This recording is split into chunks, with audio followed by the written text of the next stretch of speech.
Guys, good morning. Happy Monday. It's Daryl here, and I wish you guys a. I don't know. I've redone this video like 5 times already, and I can't say a happy Memorial Day because to me, Memorial Day isn't about happiness. It's about remembrance and gratitude. So I'm just gonna say that I've redone this video like 10 times already. You know, that's all I wanted. That's what I wanted to say. I want to say too, when we talk about making America great, a thing that comes to my mind is the greatest generation.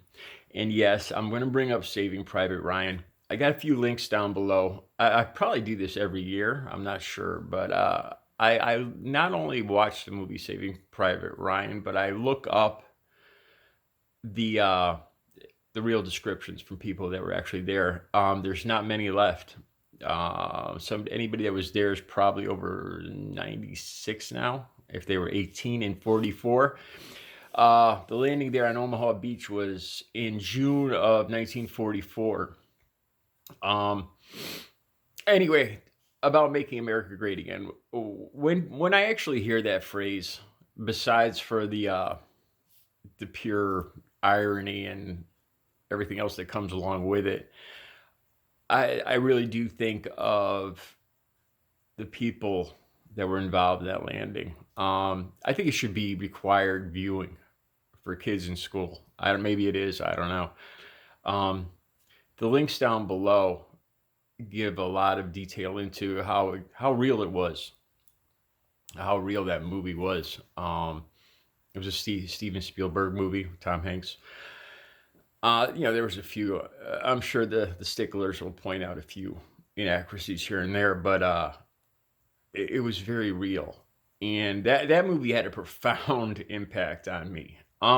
This is my point: the bravery, the determination of the guys in those landing boats that stormed the beach, the thousands of the people, the thousands of soldiers that died. I believe it was 4 to 5 thousand soldiers that died just that one day on that beach. Um, that's amazing. That's I get goosebumps every time every time I talk about that. Um, what those men faced that day, that was that's greatness. That's just that's the kind of courage that I can't even imagine. Um, so yeah, when you talk about making America great again, that's something that comes to mind. And to that was like one of the most prolific battles of good and evil I think the earth has ever seen. To the urgency that those men faced, they had to win. Um, that's that was a great America. Um, so on this Memorial Day, I want to take the time to remember the men and women that gave their lives for this country, sincerely. Um, I can't, in good conscience, sit here and complain and point out all the problems with the government and the things that are going on in the country without um, paying respect to those men that died on that in that era in that beach, and then the men that have gave their life, men and women that gave their lives since then in Vietnam, Korea, in all the battles, Afghanistan, Iraq, going all the way back. Um, I complain a lot on this channel, and like I said yesterday, I try to have solutions to ideas of how it could be better. I heard a quote saying that criticism without bringing a solution is just really whining, and that stuck with me. So I try to do that. But on this day, I can't, in good conscience, just sit here and complain when things are um, things are good here. They are, despite everything, despite the flu and everything. Things could, if it weren't. Here's my point: if it weren't for the men that landed on Omaha Beach and the other beaches that day, uh, things could be a lot different, a lot worse right now.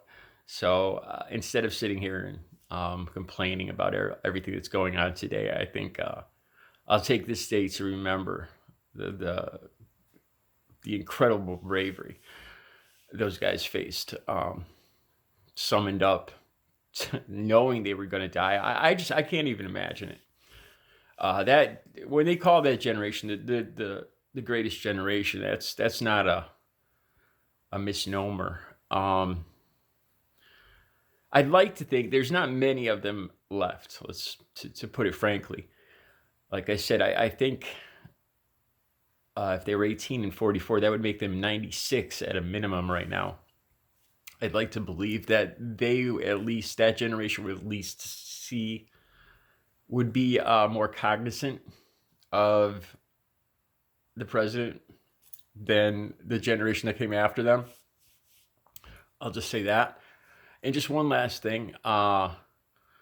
If I do see the president anywhere today speaking on this day, I will immediately shut the TV off or turn it off. I don't want to hear from him today. He has nothing to offer me.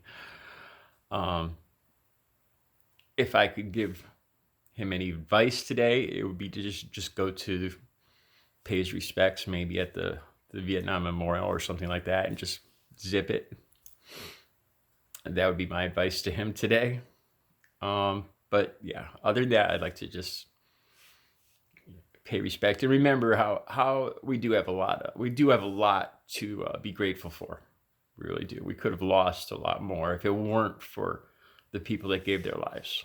Not to sound sappy, but it is the truth. It really is the truth. All right. You guys have a good Memorial Day.